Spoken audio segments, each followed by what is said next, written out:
दुरूद शरीफ पढ़ना।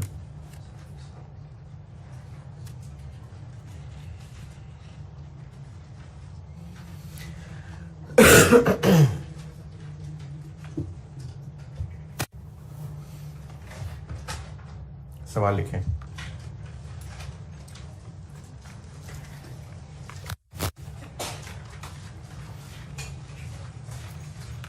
एरर्स लिखें। नंबर 1,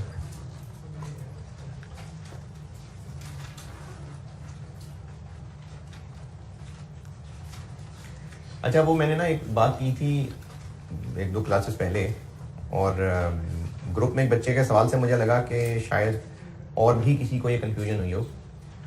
मैंने 2 क्लासेस पहले कहा था कि परचेजेस, सेल्स ये बाय डिफॉल्ट क्रेडिट होती हैं। तो ये मैंने ना डेबिट वाला क्रेडिट नहीं बोला था। मैंने ये नहीं कहा था कि परचेजेस और सेल्स हमेशा क्रेडिट ही होंगी, परचेजेस थोड़ी क्रेडिट होगी भाई। ये मैंने डेबिट क्रेडिट वाला नहीं बोला था, ये मैंने उधार वाला बोला था। वो ऑनलाइन में एक बच्चे का मैसेज था, तो मुझे उसको ये लगा था मैंने डेबिट वाला क्रेडिट बोला, तो मुझे लगा कि और भी शायद किसी को कंफ्यूजन नहीं हो, तो मैंने दोबारा बता दिया कि मैंने कहा था कि बिजनेस की ट्रांजैक्शंस में गुड्स की परचेजेस, गुड्स की सेल्स और उनकी रिटर्न्स भी ये बाय डिफॉल्ट क्रेडिट होती हैं। अगर कैश पे होंगी तो बताया होगा। तो ये उधार वाला क्रेडिट बोला था मैंने, डेबिट वाला क्रेडिट नहीं बोला था। Number 1 error. नहीं, एक्सपेंसेस वगैरह सब कैश में, सिर्फ गुड्स की बात कर रहा हूँ। बस एक नॉर्म्स है ना सवालों की, तो उस हिसाब से बता रहा हूँ कि गुड्स की परचेजेस, सेल ये बाय डिफॉल्ट क्रेडिट पे ही हुई होती हैं। कैश पे हुई होंगी तो बताया होगा।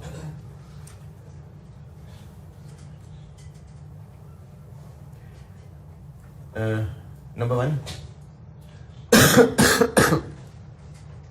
Debit side. Number 1 error, debit side of debtors account, debit side of debtor account was overcasted by 2500। Casting करना कहते हैं टोटल करने को। तो डेटर्स का जब सीडी बैलेंस निकाल रहे होंगे तो कैसे निकालना होगा सीडी बैलेंस? डेबिट साइड का टोटल किया होगा, क्रेडिट साइड का टोटल किया होगा, तो डेबिट बैलेंस आया होगा क्योंकि डेबिट साइड का टोटल ज़्यादा होता है। तो वो टोटलिंग करते हुए गलती हो गई कैलकुलेटर पे, और डेबिट साइड का टोटल 2500 ज़्यादा हो गया गलती से।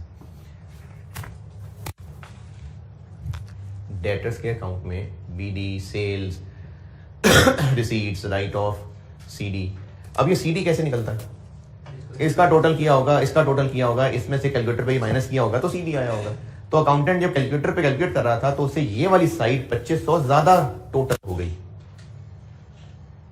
तो क्या हुआ फिर?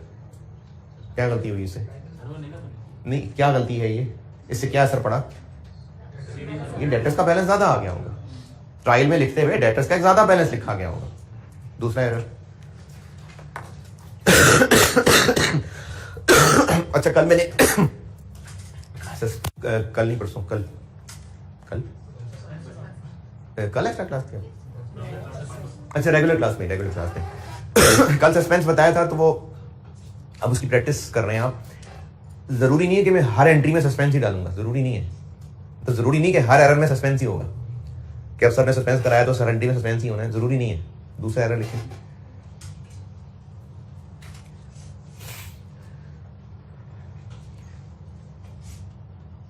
परचेज ऑफ मशीनरी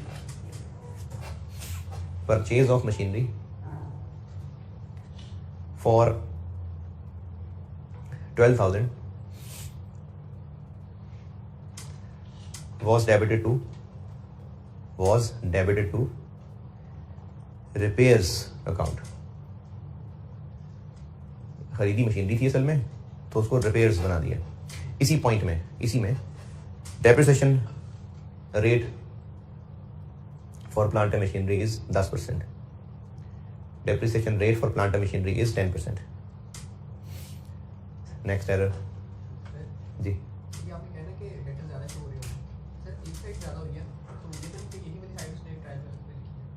डेटर का डेबिट बैलेंस ही होता है ना, डेटर का डेबिट बैलेंस ही होता है। तो डेबिट साइड का टोटल ज्यादा आने से वो डेबिट बैलेंस ज्यादा आया होगा।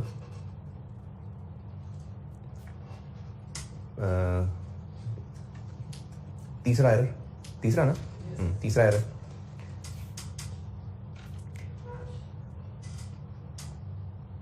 Discount allowed of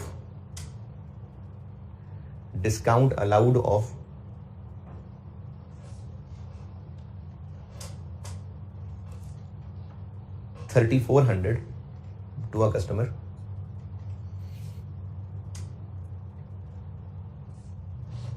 was posted to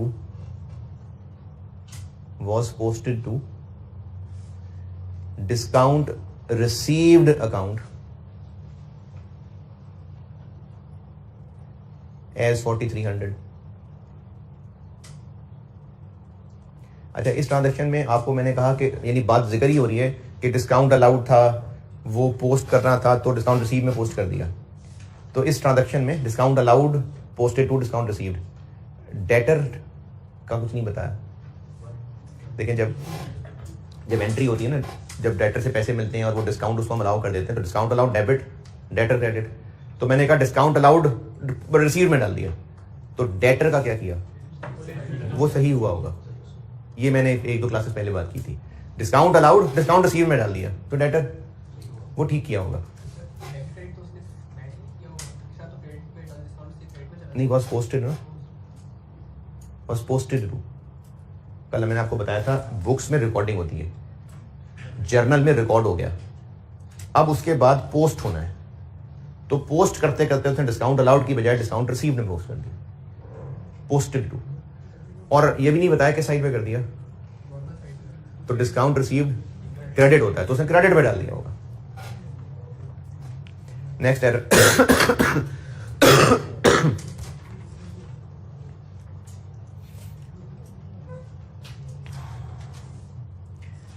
cash sales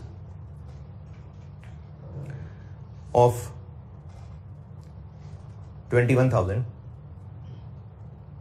cash sale of 21,000 was posted to sales account as 2,100। अच्छा, कल आपको जो अकाउंटिंग सिस्टम बताया था ना, वो मैं आपको दोहराता हूं बात। बुक्स में रिकॉर्डिंग होती है, रिकॉर्ड, डेबिट क्रेडिट एंट्री होती है, उसके बाद वही एंट्री पोस्ट होती है। ट्रायल कहां से बनता है, जर्नल से, लेजर से। तो एक स्टेप था कि जर्नल में एंट्री हो गई, डेबिट क्रेडिट, साथ दोनों डेबिट क्रेडिट लिखे नजर आ रहे हैं। उसके बाद अगला काम क्या हुआ कि लेजर में 2 अलग अलग टी अकाउंट्स में पोस्टिंग हुई। तो इस चीज को एरर में ध्यान से देखना है आपने कि एरर कहां हो रहा है। इसमें मैंने क्या कहा कि कैश सेल्स 21,000 की थी, वॉज रिकॉर्डेड एज 2100, क्या एरर लिखा है। जब पोस्ट करने लगे सेल्स अकाउंट में क्रेडिट साइड पे, वहां पर 2100 कर दिया। तो एरर में ये वर्ड और देखना पड़ेगा कि एरर हुआ किस मौके पे। अकाउंटिंग सिस्टम को जहन में रखना है आपने कि एक लेवल है रिकॉर्डिंग का, अगला लेवल है पोस्टिंग का। तो एरर किस पॉइंट पे हो रहा है ये इंपॉर्टेंट देखना है। नेक्स्ट एरर, और वो डिपेंड करता है कि साइड आउट हो रही है कि नहीं हो रही। लेजेस में सस्पेंस में, यानी आप कह रहे हैं रिकॉर्डिंग करते हुए, हाँ बाद में इस तरह की समझी बताऊंगा, लेकिन हाँ रिकॉर्डिंग करते हुए तो वो ठीक ही रिकॉर्ड कर रहा होगा ना।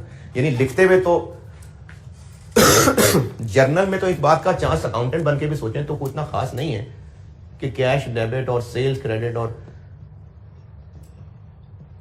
इसका चांस कम है, अनलेस उसकी एक आंख खराब हो, इसका चांस कम है। तो रिकॉर्ड हो गया, ये जर्नल था। अब अगला स्टेप सिस्टम में ये है कि लेजर में एक कैश का अकाउंट होगा, एक सेल्स का अकाउंट होगा, ये यहां डेबिट होगा, ये अलहदा पेजेस हैं, रजिस्टर के पेजेस, ये अलहदा पेजेस हैं। जब उन अलग पेजेस पे गया तो यहां पर वो 1 0 मिस कर गया, ये हुआ है error. Next error, a purchase invoice of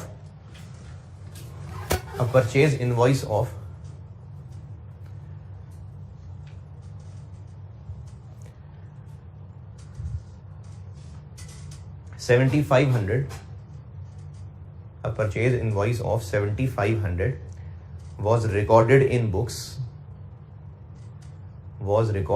books as $5,700, इसमें और से पिछले एरर में फ़र्क है टेक्निकली। नेक्स्ट एरर है जी, एरर दोबारा बता रहा हूँ, एरर नंबर कौन सा, 5 दोबारा बता रहा हूँ। A purchase invoice of 7500 was recorded in books as 5700. Next error.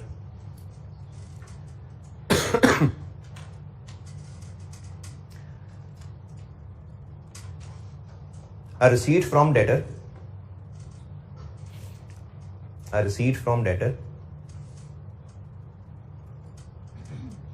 of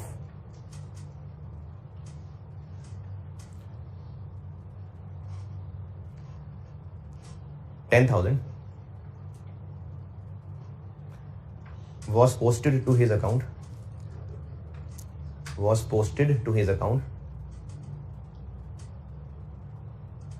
as 1,000 twice.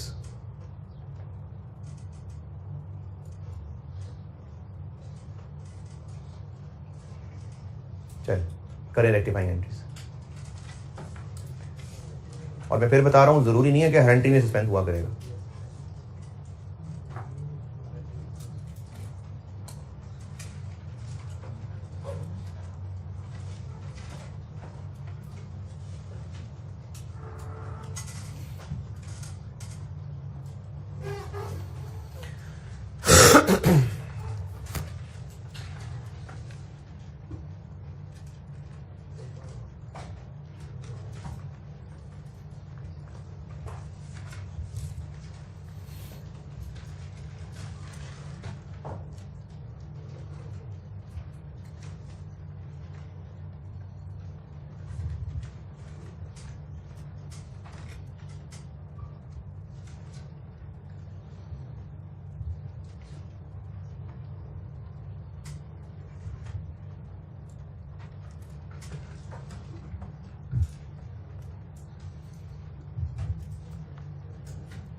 Ji done. पहले एरर,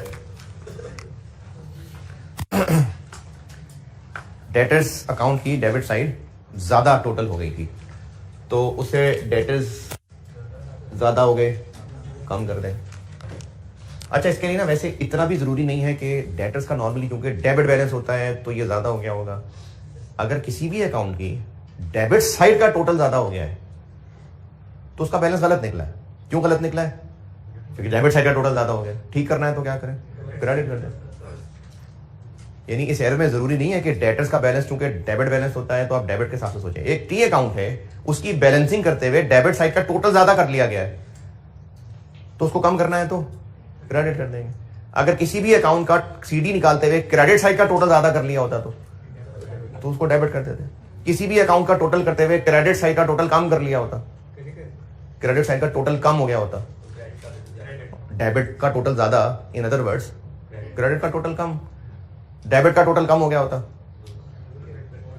देखिए बात सुने, अकाउंट बैलेंस कर रहे थे, दोनों साइड का टोटल चेक कर रहे थे, डेबिट साइड का टोटल ज्यादा हो गया गलती से तो क्रेडिट कर दें, क्रेडिट साइड का टोटल गलती से ज्यादा हो गया डेबिट कर दें, डेबिट साइड का टोटल कम हो गया गलती से और डेबिट कर दें, क्रेडिट साइड का टोटल गलती से कम हो गया और क्रेडिट कर दें।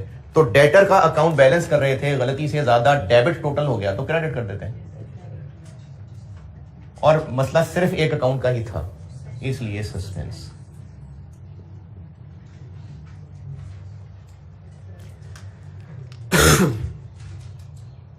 दूसरा एरर, मशीन परचेज की थी, उस मशीन को परचेज करना रिपेयर्स समझ लिया तो plant and machinery debit, repairs credit 12,000। और जब प्लांट एंड मशीनरी रिकॉर्ड नहीं की थी तो फिर डेप्शन भी नहीं की थी। अब कर लें, डेट नहीं बताई तो पूरा साल। तीसरा एरर, देखें डिस्काउंट अलाउड जो है ना वो एक डेबिट नेचर की चीज है, डिस्काउंट रिसीव्ड एक इनकम है, क्रेडिट नेचर की चीज है। जब पोस्टिंग हो रही थी तो डिस्काउंट अलाउड था असल में 30, वो यहां लिखना चाहिए था, पोस्टिंग करते करते यहां लिखना वो रह गया, वो इधर आ गया। अब जब इधर आया होगा तो डिस्काउंट रिसीव्ड के पेज पे बाकी सब क्रेडिट साइड पे लिखा होगा तो उसने भी क्रेडिट साइड पे लिखा दिया होगा और वो भी 43। ये कहा तो नहीं है कि डिस्काउंट रिसीव क्रेडिट साइड पे लिख दिया, तो मैंने कहा था कि डिस्काउंट जिस अकाउंट में पोस्ट करने का लिखने का जिक्र है तो यकीनन उसने वहीं लिख दिया होगा, क्योंकि और ये भी क्यों हुआ होगा कि जब उसने वो लेजर खोला होगा तो ये दुनिया की पहली एंट्री तो नहीं हो रही होगी, बाकी भी हुई होंगी, तो जब उसने पेजेस पलट के खोला होगा तो उसको लिखा सारा नजर ही दे आया होगा, तो उसने यहां लिख दिया। डिस्काउंट अलाउड एक एक्सपेंस है, डेबिट डेबिट डेबिट डेबिट ही हो रहा होता है। डिस्काउंट रिसीव्ड एक इनकम है, क्रेडिट क्रेडिट क्रेडिट हो रही होती है। तो जब वो पेज पलट के यहां की बजाय गलती से इन पेजेस पे आ गया होगा तो यहीं पर लिखा नजर आ रहा था, यहीं पर बीच में उसने एक और लिख दी। तो अब इसको ठीक कैसे करें? डिस्काउंट अलाउड करना था, नहीं किया, 3400 डिस्काउंट रिसीव बेकार में क्रेडिट कर दिया हुआ है, वो भी डेबिट कर दें। बस जो गलती थी वो कर ली, ठीक। सस्पेंस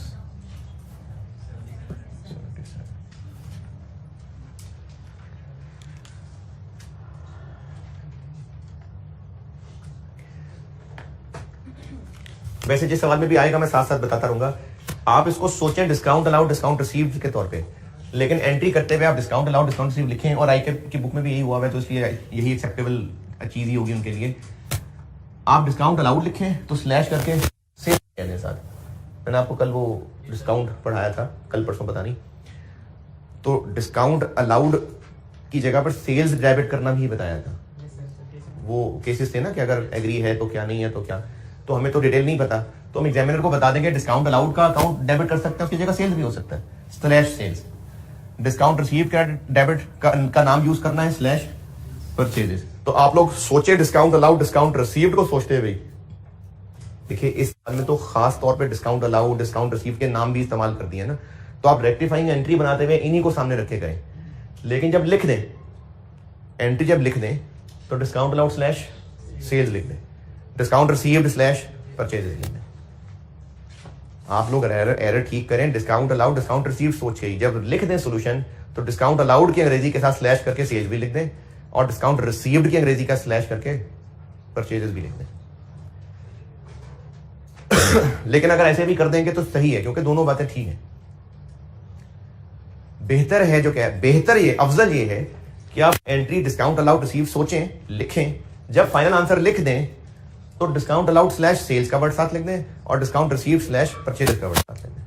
ये बेहतर है, अफजल है। चौथा एरर क्या था? एक्सपेंस है ना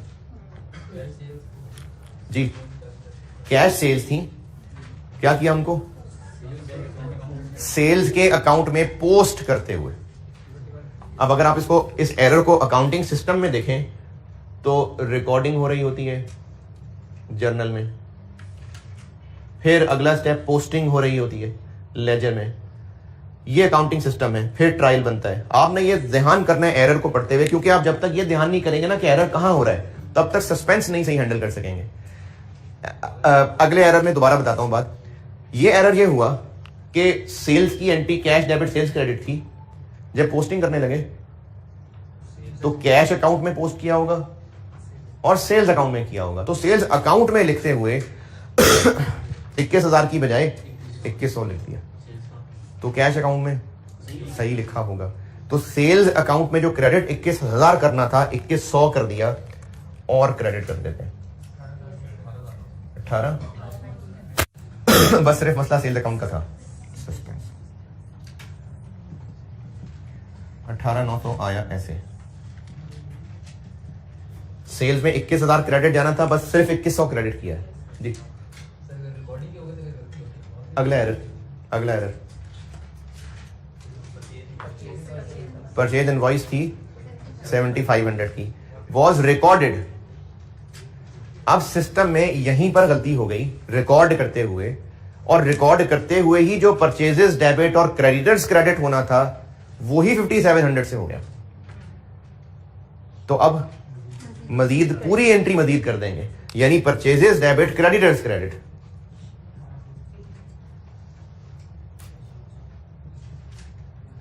कितने से? ये इन दोनों में देखें फर्क। ये पूछ रहे थे ये जो पांचवा एरर है, परचेज इनवॉइस को जब बुक्स में रिकॉर्ड कर रहे थे, बुक्स में रिकॉर्ड करते हुए, तो परचेजेस डेबिट क्रेडिटर्स क्रेडिट उस वक्त ही वो 7500 की बजाय 5700 लिख दिया। तो परचेजेस भी 57 लिख दिया, क्रेडिटर्स भी 57 क्रेडिट रिकॉर्ड कर दिया। देखिए इस बात के ना चांस बहुत कम है कि रिकॉर्डिंग करते हुए उसने परचेजेस डेबिट, क्रेडिटर्स क्रेडिट 7500 5700 लिखा होगा, इस बात का बहुत कम चांस है। तो वॉज रिकॉर्डेड एज 5700।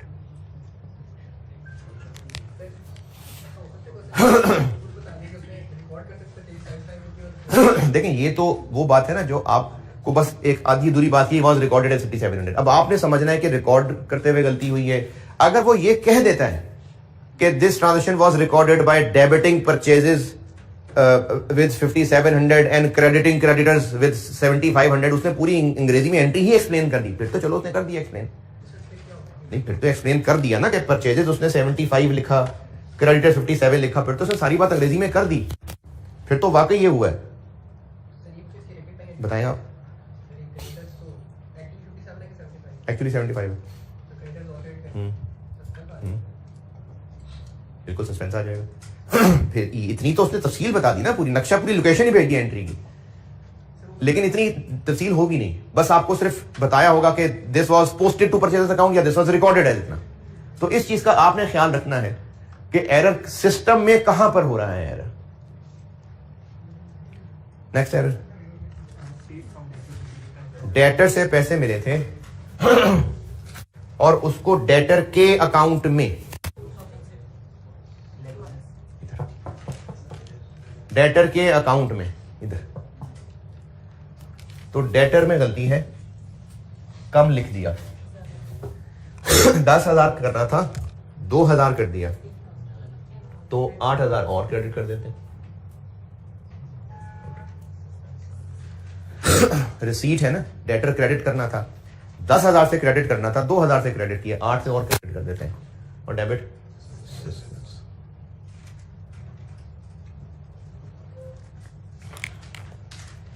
ठीक है, कुछ कुछ बात बनने लग गई है रेसिप्रोकेशन, बस ये खत्म के करीब ही है। लेकिन एक चीज इंट्रो की यहां बतानी पड़ेगी, बुक्स, फिर इसमें बुक्स वाले एरर लाऊंगा है। किधर है क्या, मुझे आपकी बात समझ नहीं आई। हाँ ये एग्जाम लेवल के एरर है। क्वेश्चन नंबर, उन्हीं नोट्स पे आ जाइए और क्वेश्चन नंबर 4 पे आ जाए। क्वेश्चन नंबर 4,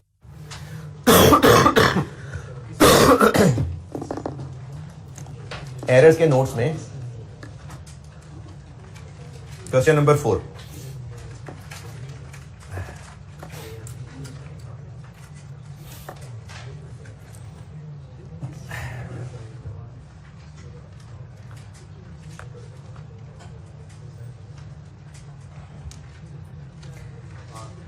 चलिए एक एक एरर पढ़ते जाते हैं, करते जाते हैं। Question number 4, Ayub brothers.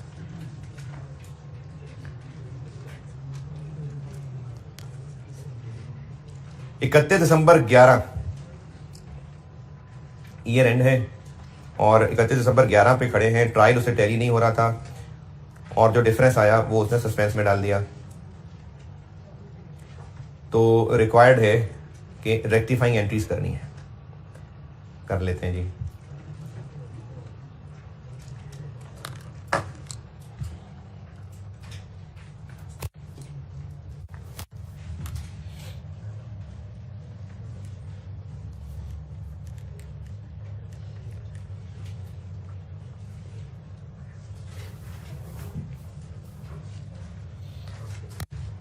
अच्छा बल्कि एक काम करते हैं, एंट्रीज तो मैं कराता हूँ उसकी।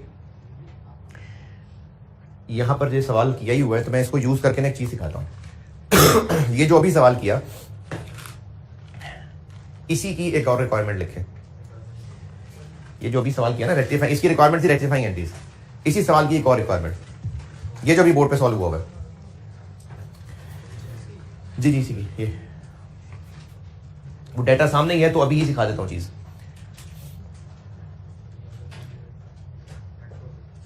Before correction of these errors,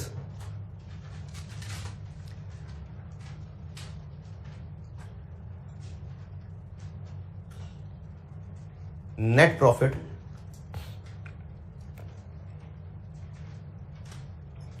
calculated in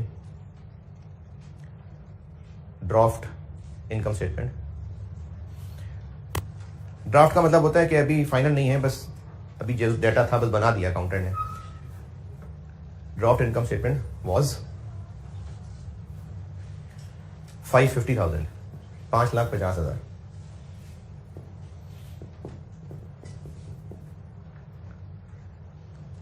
calculate correct net profit.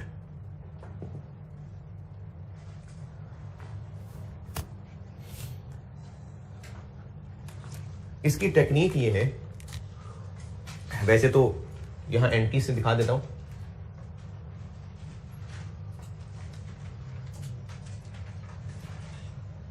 कि जो गलत वाला है उससे स्टार्ट कर लेते हैं। कितना है? 550,000। अब हमने जो जो करेक्शंस की हैं इनमें हो सकता है इनकम एक्सपेंसेस भी इफेक्ट हुए हो, तो जो जो हमने इनकम एक्सपेंसेस में चेंजेस की हैं उससे प्रॉफिट पे असर आ जाएगा। जैसे इस सवाल में चूंकि मैं आपको बस प्रॉफिट ही सिखा रहा हूं, तो असल में अगर एग्जाम में सवाल आता तो ये बताया होता कि अकाउंटेंट ने सस्पेंस की क्या ट्रीटमेंट की थी। यानी सस्पेंस को उसने बैलेंस शीट में रखा था, इनकम स्टेटमेंट में डाल दिया था, ये बताया होता। बाय डिफॉल्ट बैलेंस ने बैलेंस शीट नहीं रखा होता। अकाउंटेंट ने ट्रायल बनाया, ट्रायल आउट था, सस्पेंस डाल दिया, उसने उसी ट्रायल से इनकम स्टेटमेंट बैलेंस शीट बना के बॉस को दिखा दी। तो ट्रायल वाली चीज़ों को इनकम स्टेटमेंट बैलेंस शीट में ही डालना था ना, तो सस्पेंस अकाउंट को कहाँ रखा होगा उसने? बैलेंस शीट में रखा होगा कि पेंडिंग है, बाद में देखेंगे। सस्पेंस अकाउंट का बैलेंस कहाँ से आया? ट्रायल में बैलेंस करके डाल दिया होगा। तो अकाउंटेंट ने उसी टूटे फूटे ट्रायल से इनकम स्टेटमेंट बना दी, बैलेंस शीट बना दी। गलत थी लेकिन बना दी। तो जब सारे ट्रायल के बैलेंसेस, कुछ इनकम एक्सपेंसेस इनकम स्टेटमेंट में लिख रहा था, बाकी बैलेंस शीट में लिख रहा था, तो सस्पेंस अकाउंट भी उसने फिलहाल बैलेंस शीट में ही लिखा होगा जहां जगह मिली। डेबिट बैलेंस था तो एसेट में लिख दिया होगा, क्रेडिट बैलेंस लिखा तो लायबिलिटी में लिख दिया होगा, पेंडिंग कर दिया होगा। इस एरर को ठीक करने से प्रॉफिट पे कोई फर्क नहीं। इधर क्यों? रिपेयर्स क्रेडिट किए हमने, एक्सपेंस कम हो जाएगा तो प्रॉफिट नहीं, एसेट तो बढ़ेगा। मैं प्रॉफिट की बात कर रहा हूं। प्रॉफिट हमने एक्सपेंस कम कर दिया तो यानी प्रॉफिट बढ़ेगा। डेप्शन एक्सपेंस डेबिट, डेप्शन एक्सपेंस डेबिट मतलब डेप्शन एक्सपेंस बना रहे हैं तो प्रॉफिट कम हो जाएगा। डिस्काउंट अलाउड डेबिट हो रहा है यानी एक्सपेंस बढ़ा रहे हैं, प्रॉफिट कम हो जाएगा। डिस्काउंट रिसीव्ड इनकम होती है, डेबिट कर रहे हैं, नहीं बढ़ नहीं जाएगा। डिस्काउंट रिसीव्ड इनकम होती है, डेबिट कर रहे हैं, इनकम डेबिट हो तो कम होती है, प्रॉफिट कम हो जाएगा। सेल्स क्रेडिट कर रहे हैं, सेल्स इनकम है, क्रेडिट हो तो बढ़ती है, प्रॉफिट बढ़ जाएगा। परचेजेस एक्सपेंस है, डेबिट होता है एक्सपेंस तो बढ़ता है, प्रॉफिट कम हो जाएगा। इसकी एक और टिप है, अगर रेक्टिफाइंग एंट्रीज भी सवाल में हो तो आपकी रेक्टिफाइंग एंट्री में जो भी P&L आइटम डेबिट हो रही है तो प्रॉफिट कम होगा, क्रेडिट हो रही है तो प्रॉफिट बढ़ेगा। रेक्टिफाइंग एंट्रीज में जहां जहां P&L आइटम डेबिट हो रही होंगी, प्रॉफिट अगर ठीक करना पड़ा तो प्रॉफिट में से लेस हो जाएंगी। एरर्स के सवाल में आपसे प्रॉफिट ठीक करने को भी कहा जा सकता है। तो इसकी टिप ये है कि रेक्टिफाइंग एंट्री में अगर कोई P&L आइटम यानी एक्सपेंस इनकम डेबिट हो रही होगी तो प्रॉफिट ठीक करते हुए लेस कर देंगे। अगर रेक्टिफाइंग एंट्री में कोई P&L आइटम डेबिट हो रही होगी तो प्रॉफिट ठीक करते हुए लेस कर देंगे। और अगर रेक्टिफाइंग एंट्री में कोई P&L आइटम क्रेडिट हो रही होगी तो प्रॉफिट कैलकुलेट करेक्ट करते हुए ऐड कर देंगे।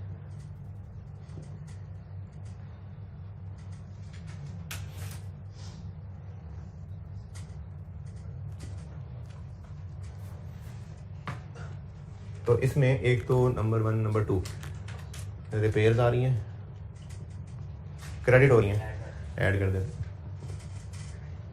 फिर एंट्री नंबर 2 में ही डेप्रिसिएशन डेबिट हो रही है, लेस कर देंगे।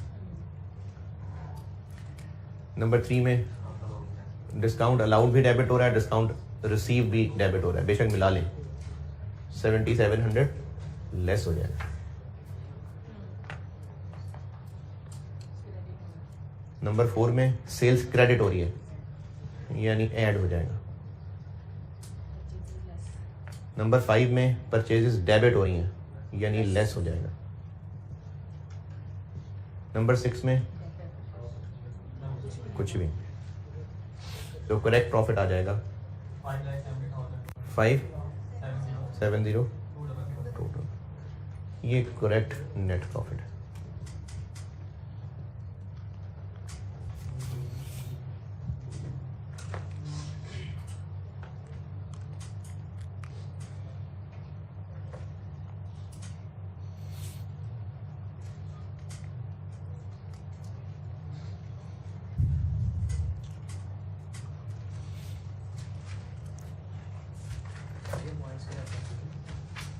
पॉइंट का रेफरेंस अपने लिए भी अच्छा है और पेपर मार्क करने वाले को भी फायदा ही होगा, इसलिए दे देना चाहिए।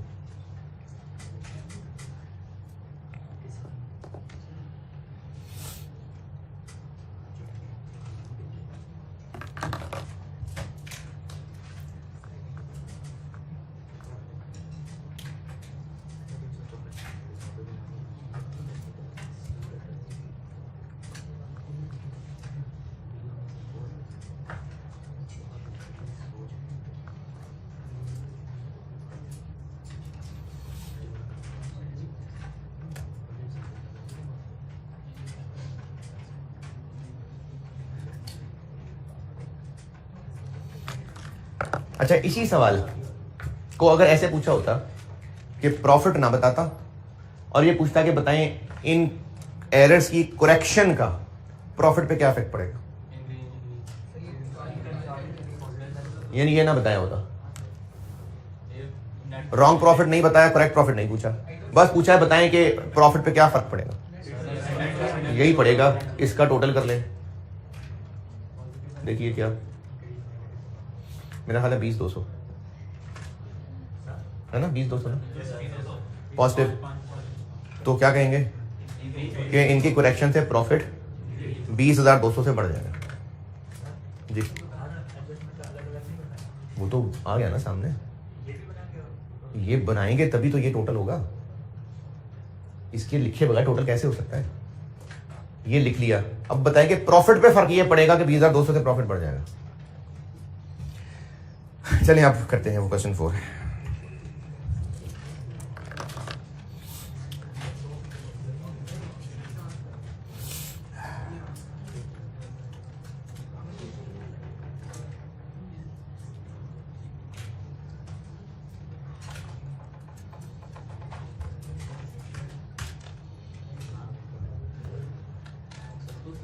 नहीं मैं करता हूँ बोर्ड पे, मैं जरा देख रहा था कि एक सवाल होगा कौन सा दूंगा।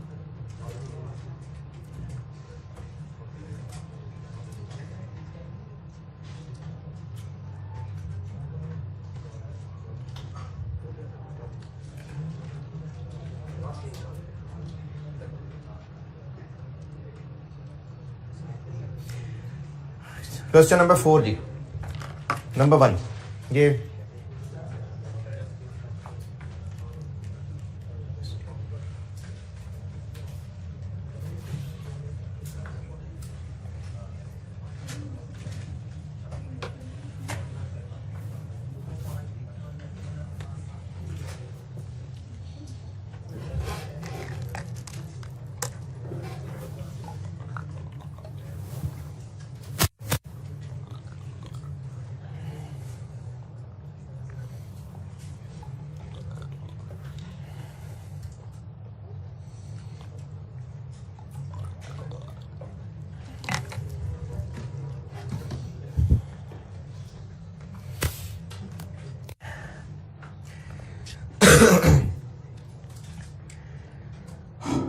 क्वेश्चन 4 पहला एरर, डेटर्स में 15,000 शामिल है which are irrecoverable and need to be return off, तो कर दें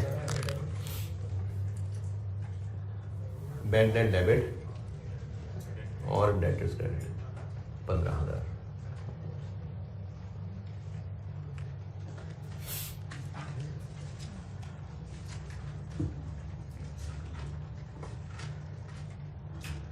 नंबर 2 पढ़े।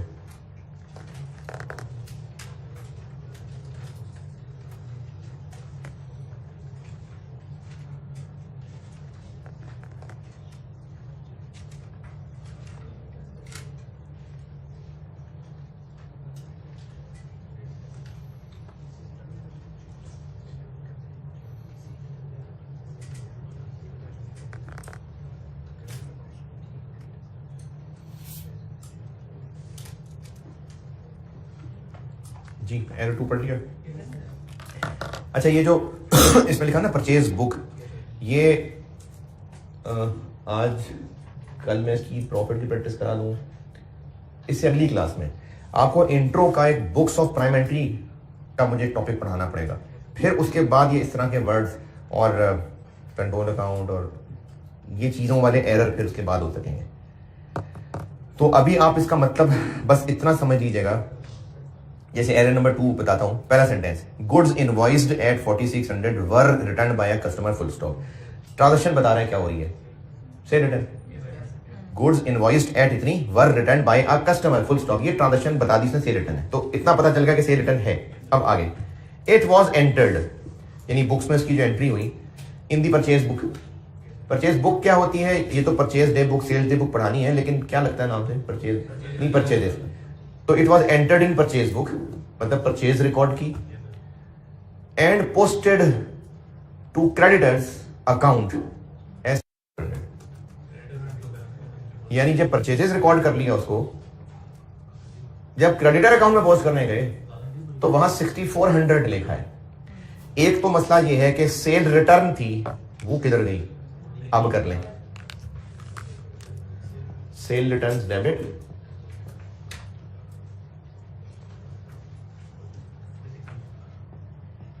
और डेटर्स क्रेडिट।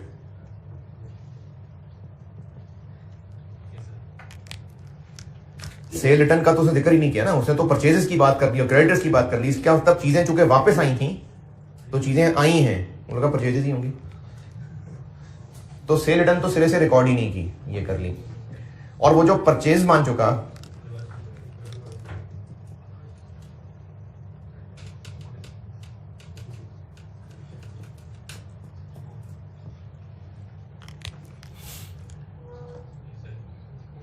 उसने इस 4600 के ट्रांजैक्शन को परचेज रिकॉर्ड किया और क्रेडिटर के अकाउंट में पोस्ट करते हुए 6400 लिख दिया। तो जो परचेज रिकॉर्ड कर लिया था वो भी खत्म, सेल रिटर्न रिकॉर्ड ही नहीं की, अब रिकॉर्ड कर ली, और वो जो क्रेडिटर्स के अकाउंट में पोस्ट करते हुए 4600 को 6400 बना के लिख दिया, वो भी खत्म। और एंट्री बैलेंस नहीं हो रही तो देखिए कितना,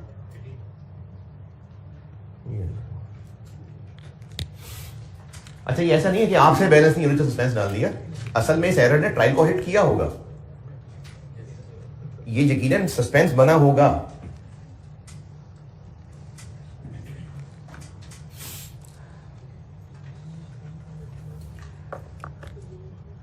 पॉइंट नंबर 2 की अंग्रेजी पढ़ के देख लीजिए, इसमें कोई इख्तलाफ एतराज है तो पूछें। एरर 3 पढ़िए, फिर समझाता हूं।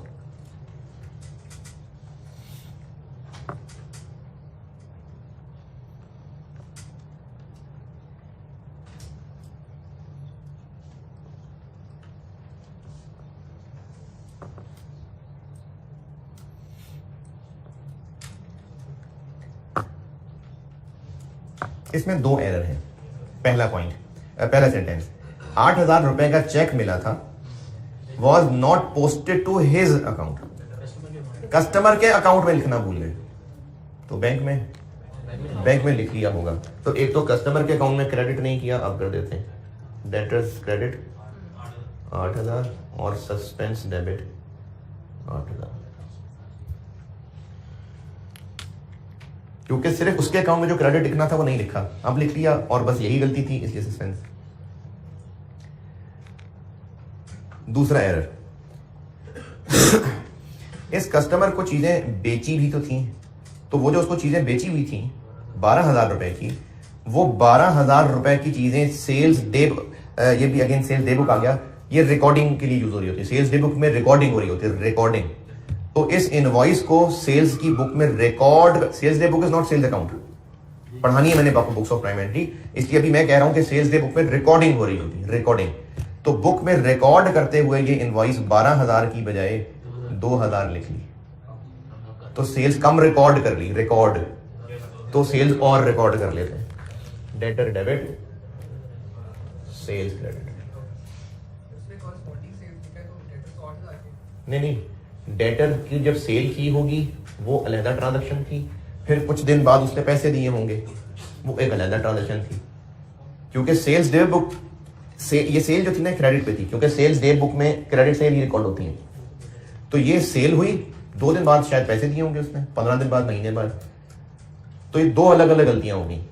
एक तो सेल ही कम रिकॉर्ड हुई, फिर जब उसने कुछ दिन बाद पैसे दिए तो उस पैसे की एंट्री करते हुए उसके अकाउंट से पैसे मिस कर दिए। कॉरेस्पॉन्डिंग का मतलब है कि इससे रिलेटेड।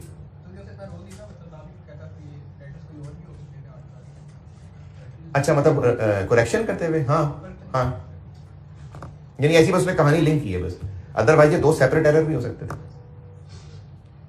4 पढ़ लें। अच्छा, लंबा चढ़ा पॉइंट हो ना तो तोड़ तोड़ के पढ़ेंगे, समझेंगे तो फिर हजम होता जाएगा। पॉइंट 4 पढ़ने समझाता हूं।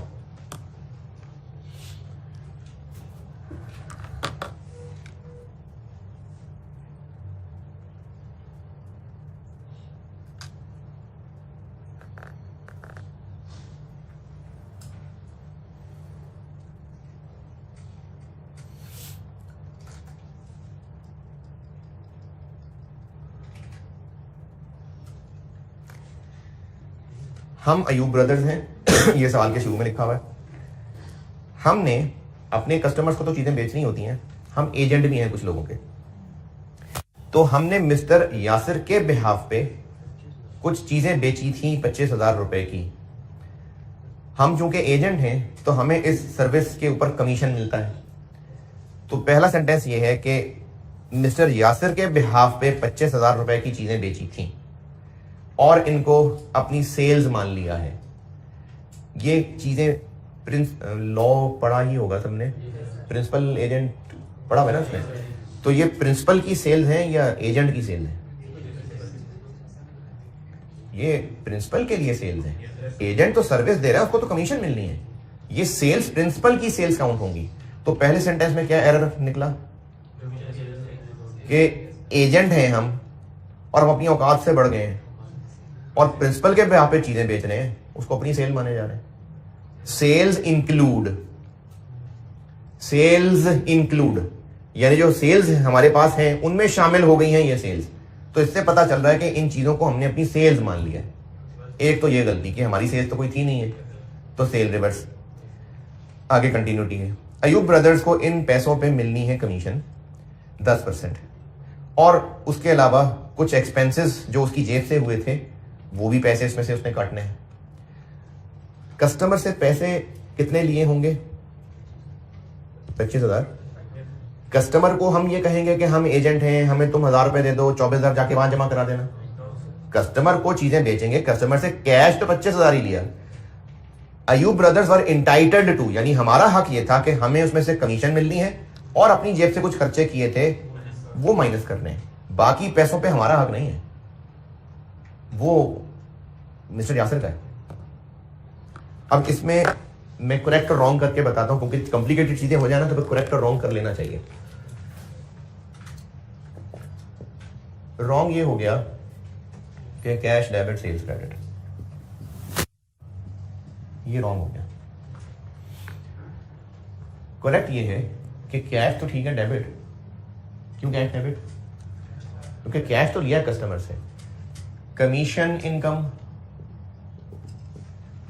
2500, हमने एक्सपेंसेस दिए थे वो अब रिकवर हो गए।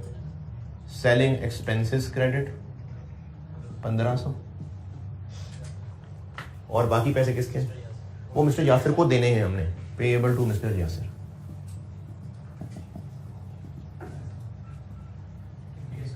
ये है करेक्ट।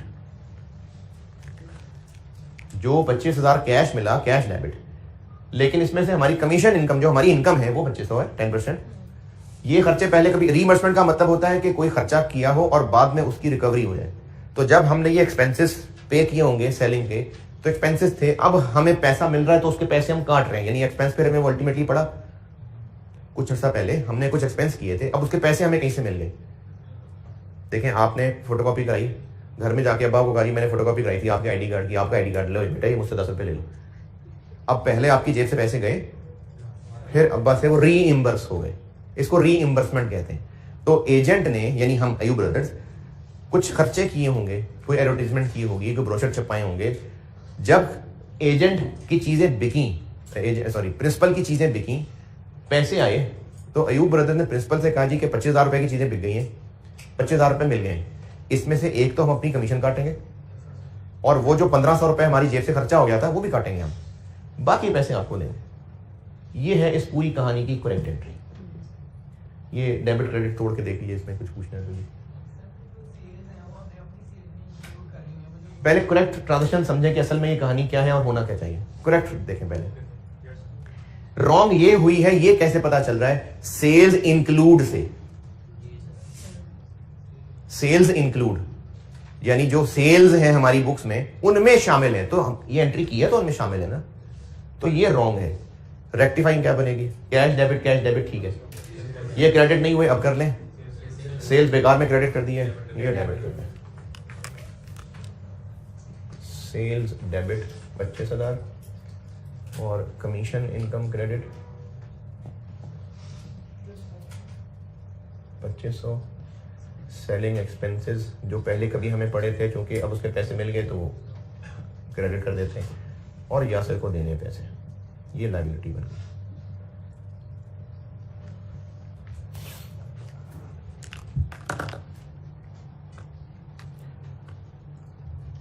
जी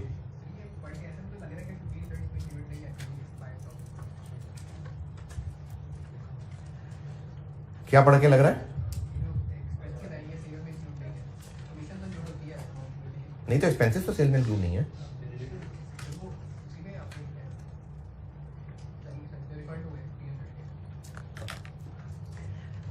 कस्टमर से हमें कैश रिसीव हुआ 25,000,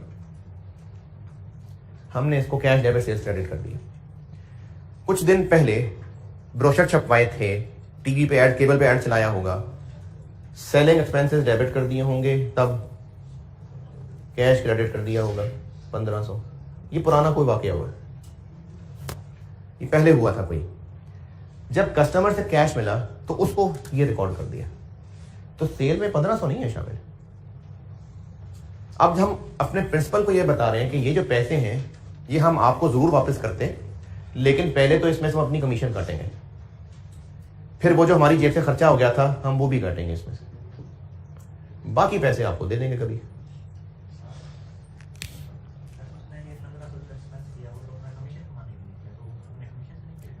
अगर ये पैसे इसी को पढ़ने होते तो फिर ये ना लिखा होता ना कि entitled to reimbursement. Ayub brothers were entitled to a commission of 10% on sales, यानी एंटाइटल्ड है यानी इसका हक है, and reimbursement of selling expenses. Ayub brothers का हक है कि एक तो वो अपनी सर्विस की कमीशन लेगा, और प्रिंसिपल के बिहाफ पे वो ही बिजनेस कर रहा था, जो जो उसके खर्चे हुए होंगे वो भी उससे रिकवर करेगा, रीइंबर्समेंट। जब कभी उसने खर्चे किए होंगे तो ये एंट्री की होगी, अब जब रिकवरी करेगा तो ये एंट्री कर देगा।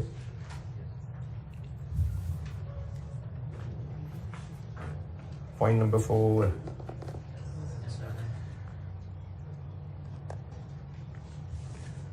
अगर तो किसी की फॉरेन क्लास है तो वो उठ चला जाए, 5-7 मिनट में सवाल पूरा कर लेता हूं मैं, वो फिर एंड से लेक्चर देख लेना। किसी की फॉरेन क्लास है, उठ के जाना है, उठ चले जाएं, ये लेक्चर अपलोड तो होना ही है, तो ये 8-10 मिनट का लेक्चर देख लेना।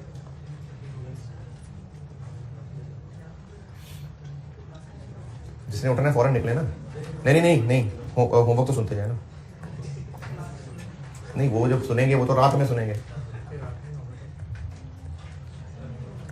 होमवर्क है जी क्वेश्चन नंबर 10।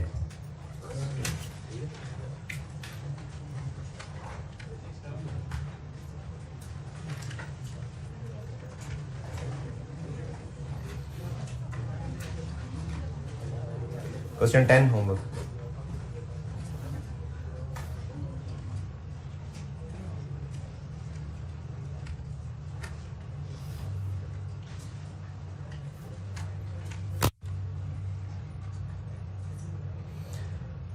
चल पॉइंट नंबर 5.5 पढ़े।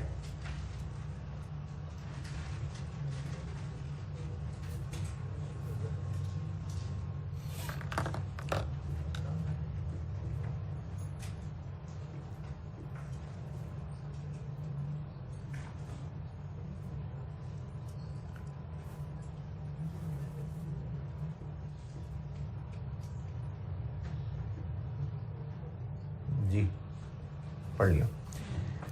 एक पार्टी से अगर हमने 6,000 रुपए लेने हो तो वो हमारा डेटर होगा, और वही पार्टी उससे हम चीजें खरीदते भी थे, कुछ चीजें बेचते थे, कोई और प्रोडक्ट होगा, कुछ खरीदते भी थे, उसको 4,000 देने हैं, वो हमारा क्रेडिटर आ रहा होगा। एक ही पार्टी से पेबल रिसीबल हो सकता है। जब असल में उससे पैसे लेने लगेंगे तो ऐसा करेंगे कि 6,000 लेंगे और कहेंगे ठहरो ठहरो ये लो 4,000 नेट कर देते हैं। तो इसके लिए हमें जब पता है कि एक ही बंदे से पैसे लेने भी हैं, उसको पैसे देने भी हैं, तो बुक्स में इसकी एक एडजस्टमेंट डाल देते हैं, उसको कॉन्ट्रा एंट्री भी कहते हैं। कितने पैसे नहीं लेने होंगे? 4,000। कितने पैसे नहीं देने? 6,000। दोबारा देखें, 6 लेने हैं, 4 देने हैं। नेट 2 लेंगे तो 4 नहीं ले रहे होंगे। अब मैंने मिसाल बदल दी, 6 लेने हैं, 14 देने थे, तो अब 6 नहीं देंगे, उसको 8 दे देंगे। 6 लेने हैं, 4 देने हैं पैसे। यार सेम बात दोबारा पूछ रहा हूं मैं, अब 2 कहां से आ गए? 4,000 उसको पे करने थे, 6,000 रिसीव करने थे, तो हम 4 और 6 नेट करके कह देंगे जी 2 दे दो बस। कितना एडजस्ट कर रहे हैं? कितना एडजस्ट कर रहे हैं? 4।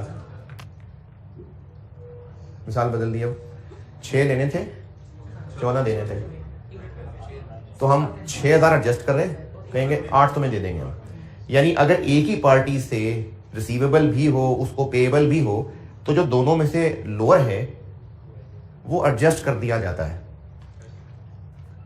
N amount of 3,800 owed by यानी जाहिद ने हमारे पैसे देने थे क्योंकि उसको चीजें बेची थी, फॉर गुड्स सप्लाइड, और इसको एडजस्ट करना चाहिए था against an amount owed to Zahid. यानी जाहिद एंड कंपनी से हमने 3,800 लेने थे और 8,500 उसको देने थे। अब ये एडजस्ट करने चाहिए, नहीं किए, no adjustment has been made. अब कर लें, क्या एडजस्टमेंट करें? अमाउंट नहीं पूछ रहा, एंट्री क्या करना है? डेटर क्रेडिटर एडजस्ट करने हैं, क्रेडिटर्स डेबिट डेटर्स। देखें हमने ये बैलेंस आपस में नॉक ऑफ करना है, यानी उसको जो अपना डेटर माना है वो भी कम कर देना है, जो क्रेडिटर माना हुआ है वो भी कम कर देना है। तो एंट्री बनेगी, अगर एक ही पार्टी से पैसे लेने भी हैं और उसको पैसे देने भी हैं तो 2 अलग अलग बैलेंस रखने की बजाय इनको नेट कर दिया जाता है। नेट कर दिया जाता है यानी डेटर भी उड़ा लेते हैं, क्रेडिटर भी उड़ा देते हैं। तो डेटर क्रेडिट, क्रेडिट डेबिट।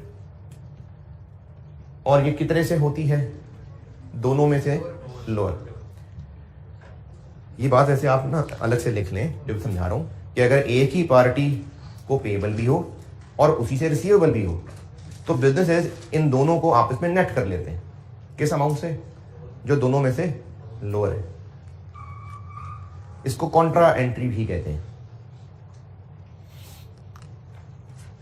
तो एक जाहिद एंड कंपनी से रिलेटेड कॉन्ट्रा एंट्री करनी चाहिए थी, was to be adjusted, no entry has been made, तो इसलिए अब कर लेते हैं। 3,800 से कि 8,500 से, के डिफरेंस से लोअर कहा भी कहा यार, लोअर 3,800।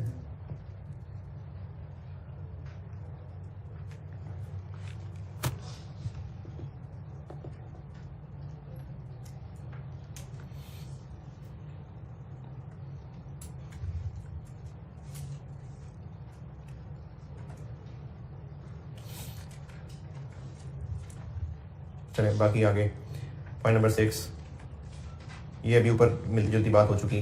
परचेजेस की 15,100 की परचेज बुक में रिकॉर्ड कर ली, लेकिन सप्लायर के अकाउंट में 5100 लिख दिया और परचेजेस में 1500। असल में थी परचेजेस 15,000 की, 15,100 की, लेकिन परचेज में कितनी लिख दी। ये परचेज डे बुक क्या होती है, ये पढ़ाना है ना, तो फिर पक्का पक्का क्लियर तब होगा, इसलिए भी मैं खुद बीच बीच में बता रहा हूं।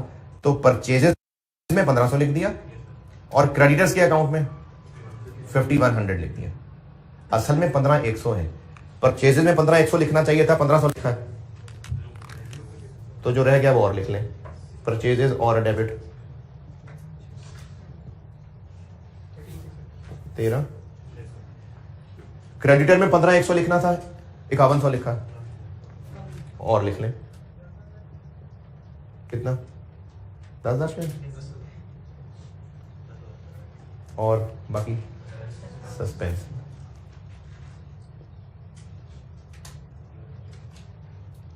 तीन 600।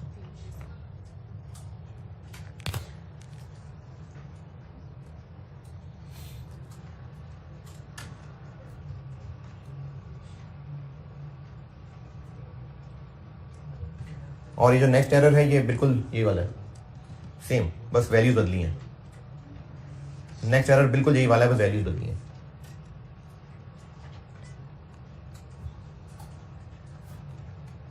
पॉइंट नंबर 7 सेम एरर है जो ऊपर पॉइंट नंबर 2 में था, बस वैल्यूज बदली हैं। उसमें भी चीजें कस्टमर ने वापस की थी जो 4600 की बेची थी, इसमें कस्टमर ने वापस की हैं जो 23,000 की हैं। उधर भी उनको परचेज में लिख दिया था, इधर भी उनको परचेज में लिख दिया। वहां भी क्रेडिटर के अकाउंट में गलत फिगर लिखाए थे, यहां भी क्रेडिटर के अकाउंट में गलत लिखा है। तो सेम रेक्टिफिकेशन।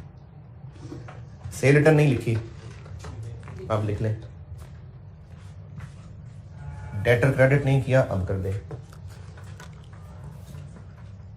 असल में ये सेल रिटर्न थी 23,000 की, डेटर में नहीं लिखा, अब लिख दे। परचेजेस में लिख दिया जाके, कितना लिख दिया, क्रेडिटर में जाके 32 लिखा है।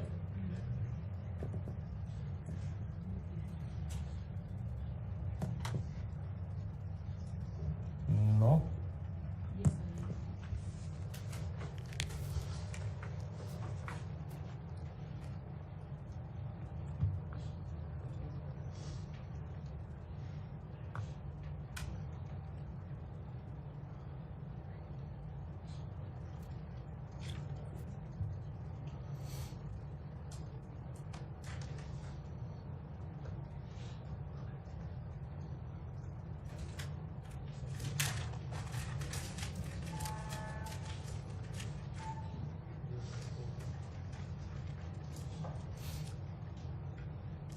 पॉइंट नंबर 8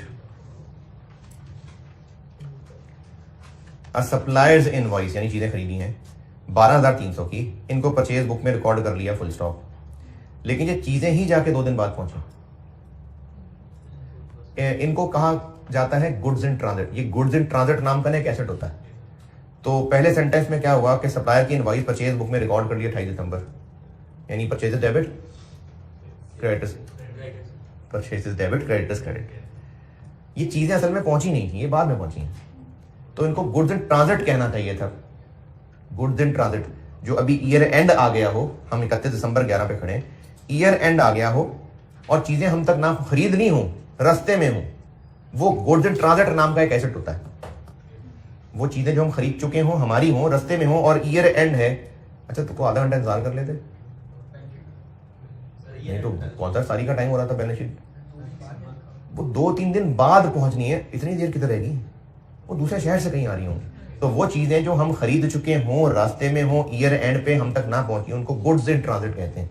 तो परचेजेस डेबिट कर लिया, नहीं गुड्स इन ट्रांजिट कहना चाहिए था, तो अब कह लें गुड्स इन ट्रांजिट डेबिट और परचेज, नहीं क्रेडिटर तो कर दिए ना रिकॉर्ड। देखें 28 तारीख को एंट्री कर दी, परचेजेस डेबिट, क्रेडिटर्स क्रेडिट, तो परचेजेस नहीं गुड्स इन ट्रांजिट कहना चाहिए इसको, तो परचेजेस क्रेडिट और गुड्स इन ट्रांजिट डेबिट।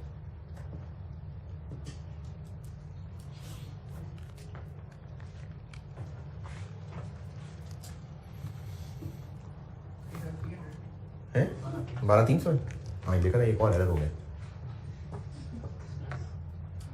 12,300।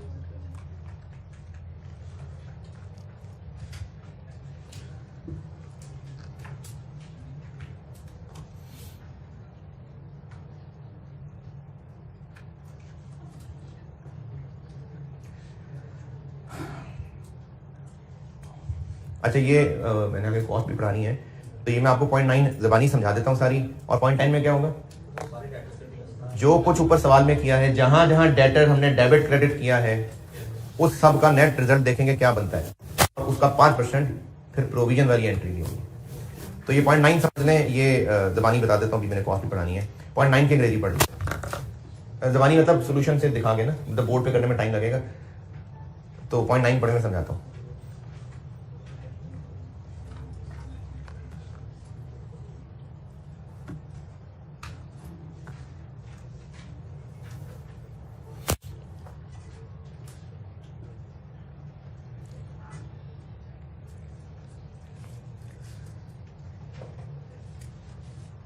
कुछ फर्नीचर आइटम्स थी जो हमारी बुक्स में 24,000 रुपए की आ रही थी, और ये 24,000 रुपए 1 जनवरी 11 की वैल्यू दी हुई है, विच स्टूड इन द बुक्स। कब? ऑन 1 जनवरी 11, यानी 1 जनवरी 11 साल के शुरू की बुक वैल्यू दी हुई है। वर डिस्पोज्ड ऑफ ऑन 30 जून, इनको बेच दिया। लेकिन ये सादी सेल ट्रांजेक्शन नहीं है, एक्सचेंज है। एक्सचेंज किया इनको नए फर्नीचर के बदले। 30 जून को हुआ ये वाकया, और नेट यानी मशीन खरीद, फर्नीचर खरीद भी रहे हैं, बेच भी रहे हैं, तो नेट जो पैसे देने होते हैं वो 9200 थे। तो अकाउंटेंट ने समझा शायद हमने कोई गुड्स खरीदनी है। ये जो परचेज डे बुक का नाम है ना, ये चूंकि पढ़ाना भी आपको, परचेज डे बुक में रिकॉर्ड करने का मतलब है उसने परचेजेस डेबिट क्रेडिट क्रेडिट कर लिए, ये मतलब होता है इस बात का। परचेज डे बुक पढ़ानी है आपको, तो ये मतलब आप जब पढ़ लेंगे तो पता होगा कि परचेज डे बुक से इनवॉइस गुजारने का मतलब है परचेजेस डेबिट क्रेडिट कर लिए उसने। कितने से? तो अब एरर ये हुआ कि IAS 16 की ट्रांजेक्शन तो कब समझ नहीं आई उसको, परचेजेस डेबिट क्रेडिट करके बैठ गया। तो जो परचेजेस डेबिट क्रेडिट कर दिया है वो रिवर्स कर दें, और IAS 16 की पूरी एंट्री कर दें।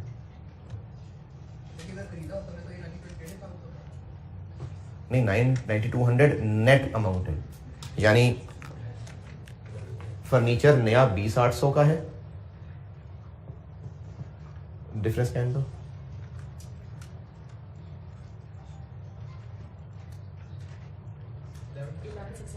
ये ट्रेड इन अलाउंस है।